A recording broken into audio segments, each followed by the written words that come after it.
विधान परिषद निवडणुकीतील माघारीवरून दोन्ही शिवसेनेमध्ये जुंपलेली आहे। ठाकरेंनी विधान परिषद न लढण्याच्या निर्णयावरून शिंदेंनी त्यांना डिवचलेलं होतं।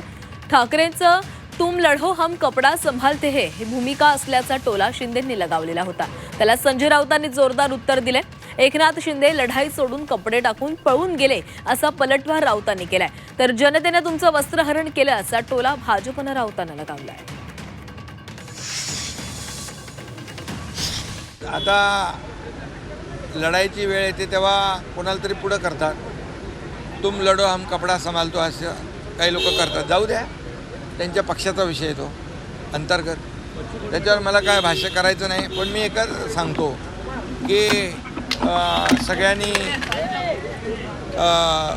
समंजसपणाची भूमिका घेतली, काँग्रेसने देखील घेतली आणि म्हणून ही निवडणूक बिनविरोध होती आहे।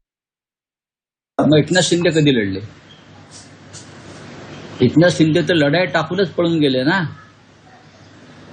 कपडे सोडूनच गेले सगळे हे लोक, ते आणि त्यांचे 40 लोक। रणांगणात आम्ही लढत असताना आम्ही पाहिलं ते कपडे आणि सगळे चड्डा बन्यान कोणाच्या पडल्या आहेत। तर नंतर कळलं की 40 आमदार आणि त्यांच्या नेत्यांची ही चड्डी बनियान आहे आणि ते निर्वस्त्र होऊन तिथे गेले सगळे।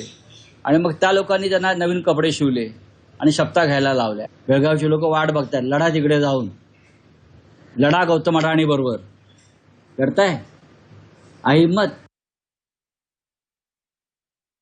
संजय राऊत कुणाची चड्डी कुणाची बनियन कुठे आहे हे शोधण्याच्या भानगडीत बसण्यापेक्षा महाराष्ट्रातल्या जनतेनं तुमचं वस्त्रहरण केलंय त्याच्याकडे लक्ष द्या। विधानसभेच्या निवडणुकीला तुमचे कपडे काढले, महापालिकेच्या निवडणुकीला कपडे काढले, जिल्हा परिषद पंचायत समितीच्या निवडणुकीला तर तुमचा पूर्ण लंगोट सोडण्याचं काम महाराष्ट्रातल्या जनतेनं केलंय। त्यामुळं आपलं वस्त्रहरण झालेलं बघा, तुमचं वस्त्रहरण करण्याचं काम महाराष्ट्रातल्या जनतेनं सातत्यानं केलेलं आहे, त्याच्याकडे लक्ष द्या।